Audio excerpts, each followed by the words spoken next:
Hello friends, welcome to my channel SD publication. आजच्या व्हिडिओमध्ये आपण जळगाव जिल्हा पोलीस भरती 2016 या पेपरमधील गणिताचे प्रश्न सोडवणार आहोत। मागच्या व्हिडिओमध्ये आपण इतिहास पेपरमधील बुद्धिमत्ता या विषयाचे प्रश्न सोडवलेले आहेत। तर चला आज आपण सोडूया गणित या विषयाचे प्रश्न। तर 61 या नंबरपासून गणिताचे प्रश्न सुरू होत आहे। त्यातला 61 नंबरचा प्रश्न आहे, एका सभेतील 5 व्यक्तींनी एकमेकांशी हस्तांदोलन केल्यास किती हस्तांदोलने होतील? हा खूप सोपा प्रश्न आहे। तर एकूण 5 व्यक्तींनी हस्तांदोलन केलेले आहे, तर 5 त्या अगोदरची एक संख्या घ्यायची आहे 4 आणि भागीला 2 करायचे आहे। बे 1 बे, बे 2 4, 5 1 5, 5 2 10। तर एकूण किती हस्तांदोलने होतील? तर एकूण 10 हस्तांदोलन होतील। ऑप्शन क्रमांक क हे झाले आपल्या प्रश्नाचे उत्तर। त्यानंतरचा 62 नंबरचा प्रश्न आहे,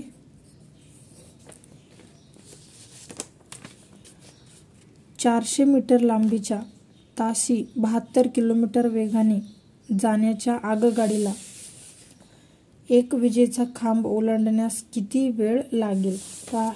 हा जो प्रश्न वेगवेगळ्या अंतर या चॅप्टरवरती विचारलेला आहे। तर आपल्याला वेळ काढायचा सांगितलेला आहे। तर वेळ बरोबर अंतर भागीला वेग। तर या ठिकाणी तुम्ही बघू शकता आपल्याला अंतर दिलेलं आहे 400 मीटर। इथेच आपण लिहून घेऊयात, वेळ बरोबर 400 भागीला 72 किलोमीटर। तर याचे आपल्याला मीटर पर सेकंद करायचे आहे, म्हणजेच काय करावे लागणार आहे?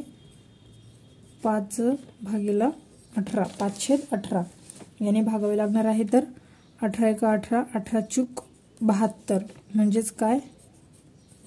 400 भागीला 4 पंचे 20। या ठिकाणी हा एक 0 कट झाला, हा एक 0 कट झाला। बे 1 बे, बे 2 4 आणि हा एक 0 म्हणजेच काय?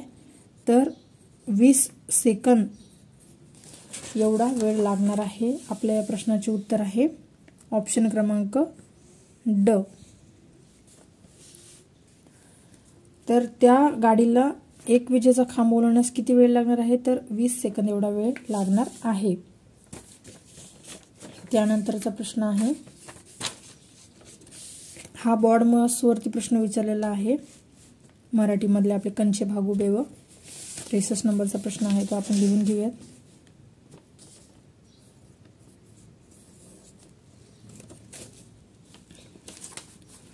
प्रश्न आहे, 9 अधिक 5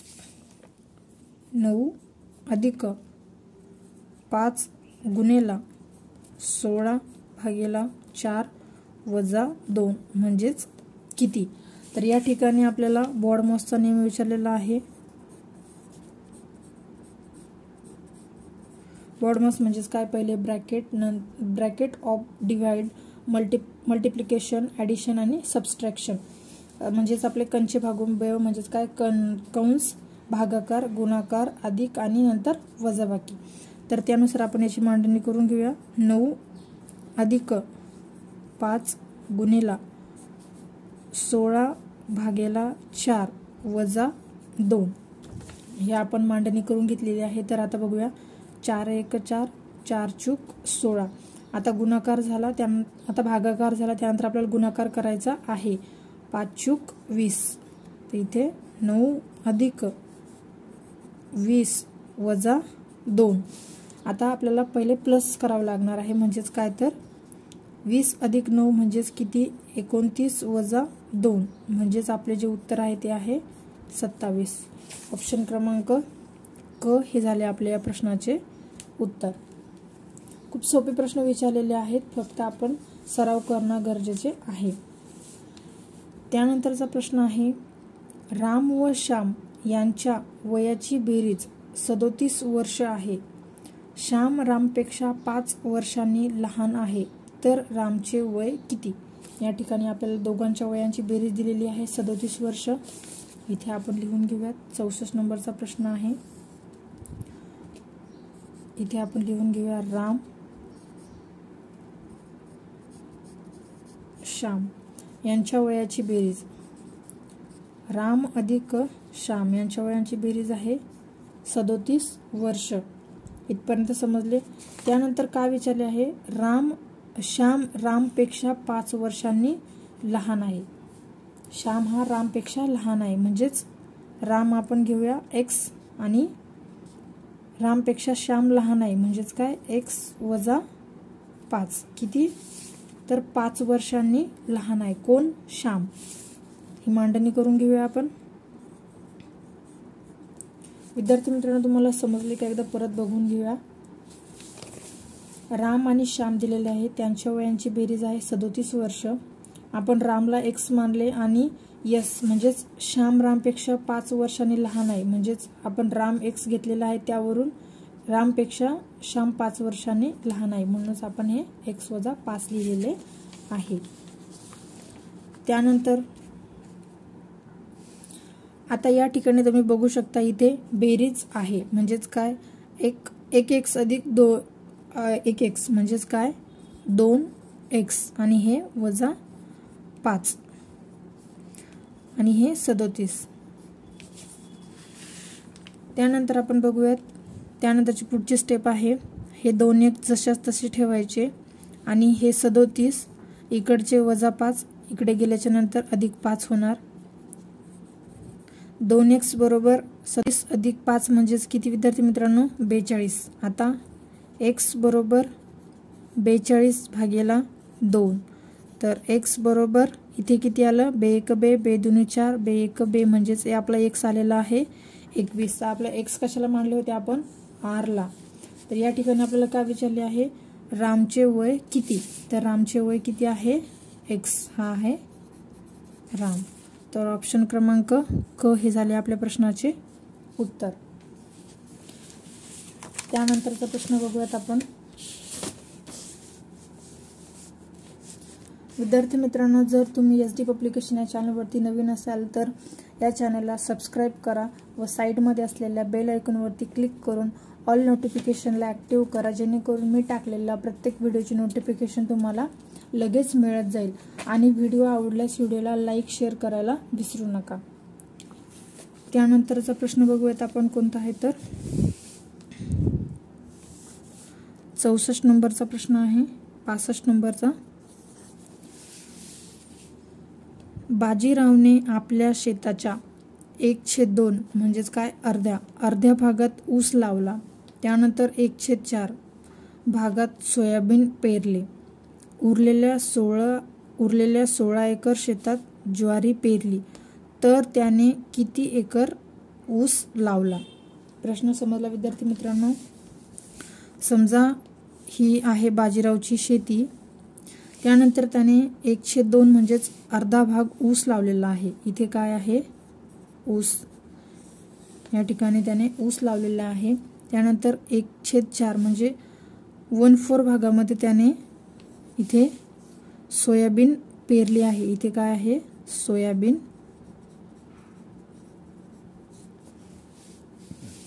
त्यानंतर उरलेल्या 16 एकर शेतात त्याने ज्वारी पेरली. इथे किती शेती उरलेली आहे त्याची?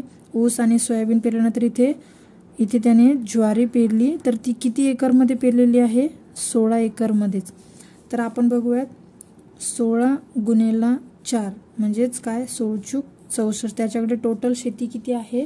64 एकर एवढी त्याच्याकडे शेती आहे. त्यापैकी त्याने बाजीरावने आपल्या शेताच्या अर्ध्या भागात ऊस लावला.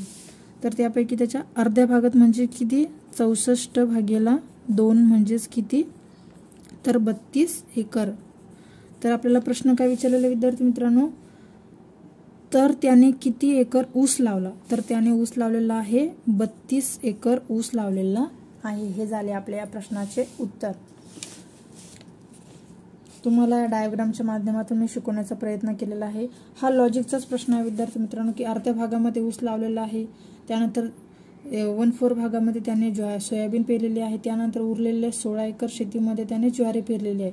तर हे झाले 16 एकर. त्यामध्ये त्याने सोयाबीन आणि याचे सर्व मिळून त्याच्याकडे 64 एकर शेती आहे. त्यापैकी त्याने अर्धा एकर ऊस लावला तर अर्धा एकर ऊस म्हणजेच किती 32 एकर ऊस लावलेला आहे. त्यानंतरचा प्रश्न आहे 66 नंबरचा. 15चा वर्ग व 4चा घन यांची वजाबाकी किती होईल? विद्यार्थी मित्रांनो, आपल्याला वर्ग, वर्गमूळ, घन, घनमूळ हे सर्व पाठ असणे गरजेचे आहे.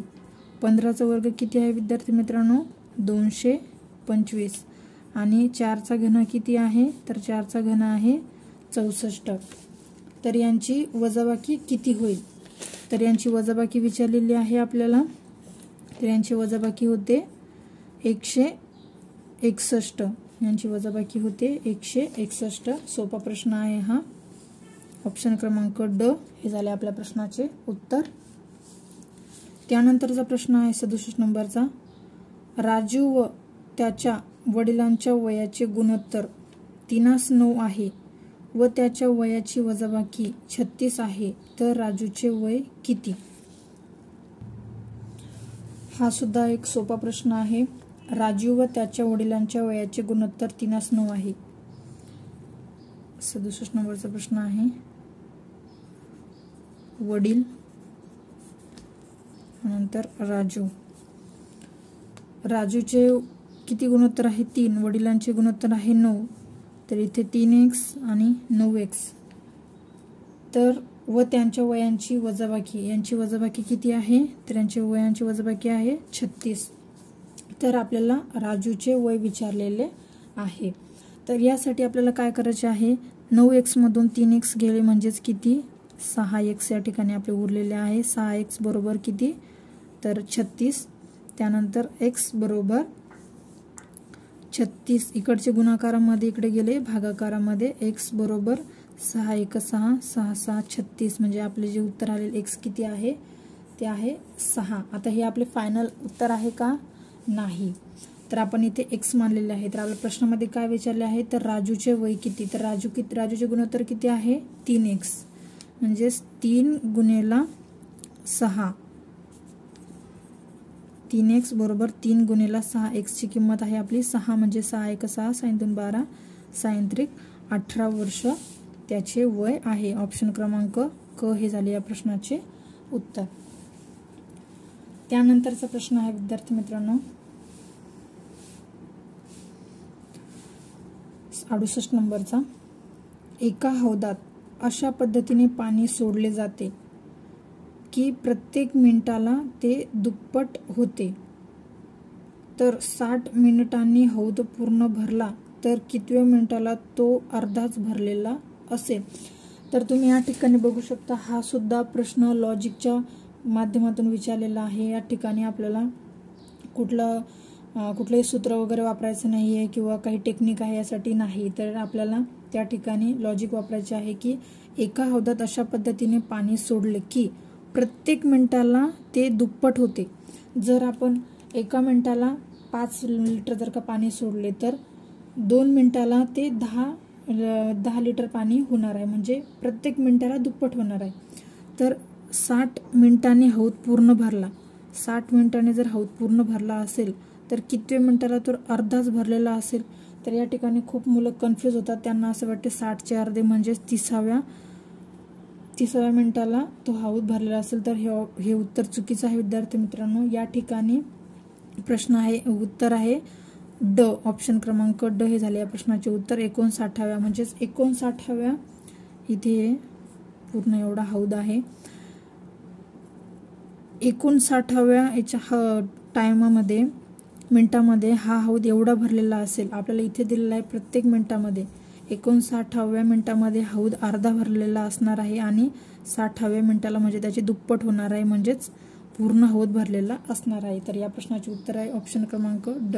हा प्रश्न तुम्ही परत सोडवून बघा. उत्तर हेच येणार. त्यानंतरचा प्रश्न आहे 69. ताशी 30 किलोमीटर वेगाने एक गाडी एका गावाहून दुसऱ्या 240 किलोमीटर अंतरावरील गावाला जाते व परत येताना 60 किलोमीटर प्रति तास वेगाने येते, तर तिचा सरासरी वेग किती?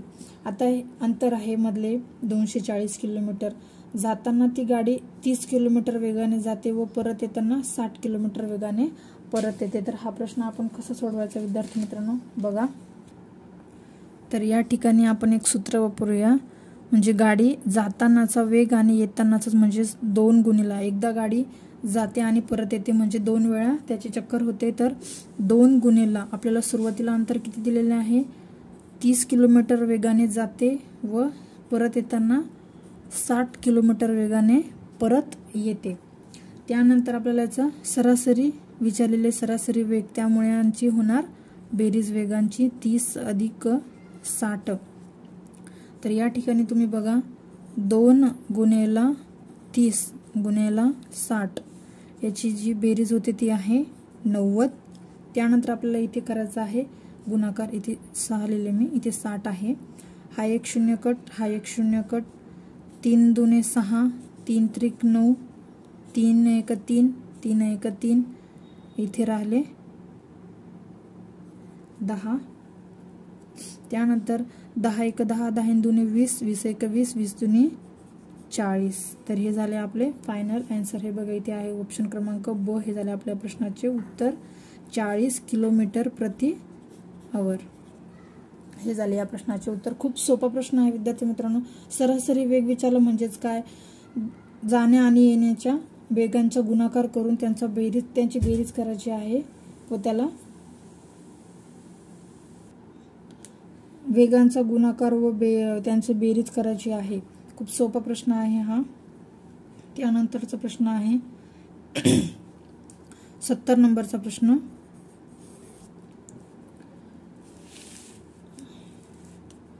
एका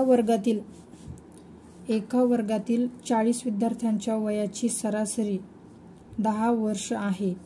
त्यात शिक्षकाचे वय मिळविल्यानंतर सरासरी 11 होते, तर शिक्षकाचे वय किती असेल. आता हा सुद्धा सरासरीवरतीच प्रश्न आलेला आहे. सुरुवातीला किती विद्यार्थी आहे 40 विद्यार्थी, त्यांच्या वयांची सरासरी किती आहे 10 वर्ष. म्हणजेच किती झाले 40 गुणिले 10 म्हणजेच 400.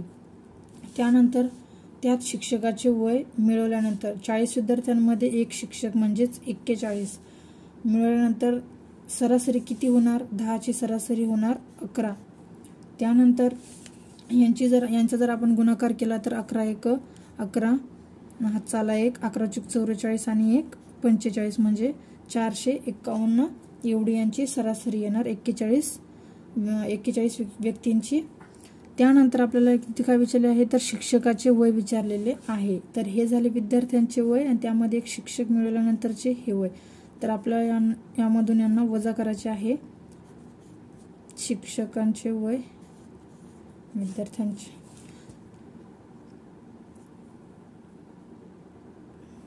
तर यांची वजाबाकी जर आपण केली तर उत्तर काय येते विद्यार्थी मित्रांनो 51.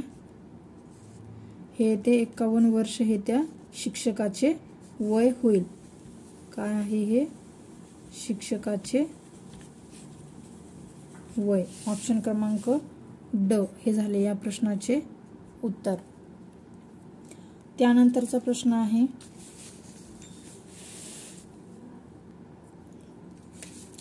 त्यानंतर 71 नंबरचा प्रश्न आहे.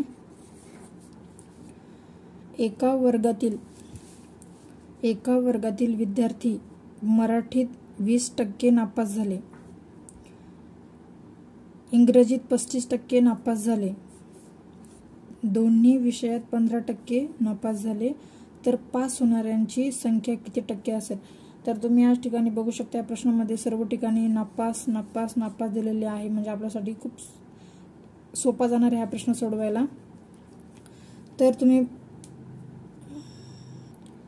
तर आपल्याला पास होणाऱ्यांची संख्या काढायची आहे टक्क्यामध्ये. तर आता तुम्ही इथे बघा 20% विद्यार्थी इंग्रजीमध्ये नापास झाले, मराठीमध्ये. त्यानंतर 35% विद्यार्थी इंग्रजी या विषयामध्ये नापास झाले, नापास. आणि दोन्ही विषयामध्ये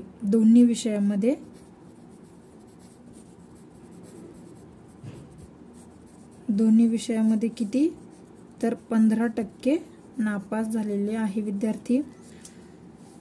तर यांची आपण बेरीज करून घेऊयात। 35 अधिक 20 म्हणजेच किती? 55। 55% विद्यार्थी नापास झालेले आहे आणि दोन्ही विषयामध्ये किती झालेले आहे? 15%। तर 55 मधून 15 गेले तर किती उरले? 40% विद्यार्थी नापास झालेले आहे।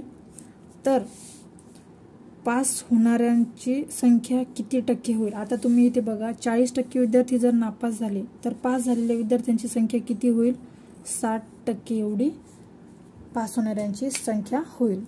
बघा किती सोपा प्रश्न आहे हा। त्यानंतर 72 नंबरचा प्रश्न आहे,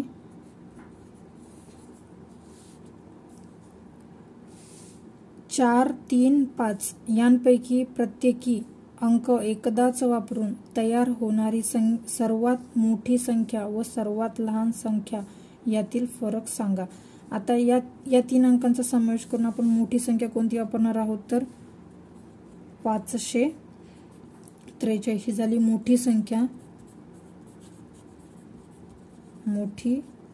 आणि लहान संख्या कुठली तयार होणार आहे? तर 345 ही झाली लहान संख्या।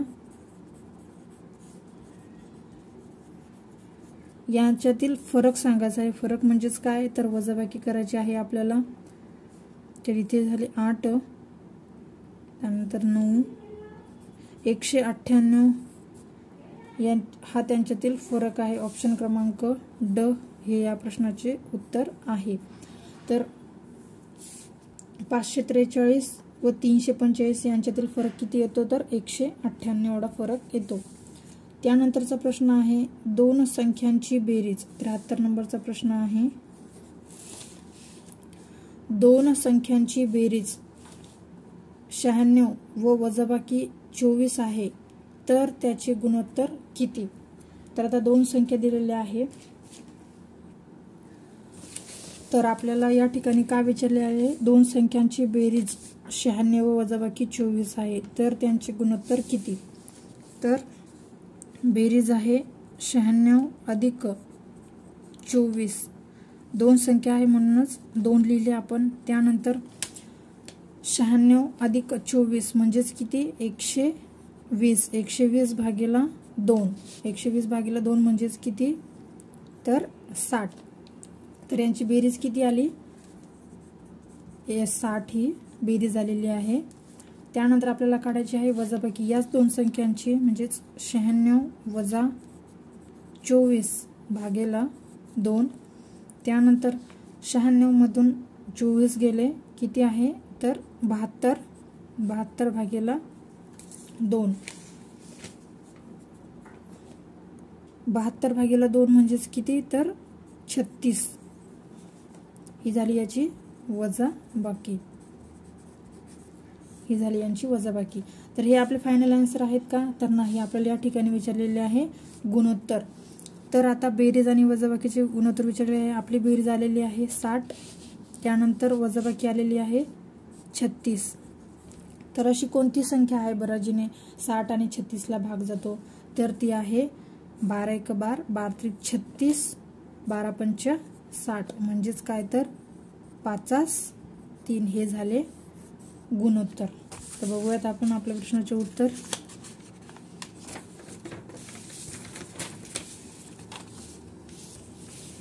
तर हे आहे आपल्या प्रश्नाचे उत्तर, ऑप्शन क्रमांक ड, 5-3 हे त्याचे गुणोत्तर आहे।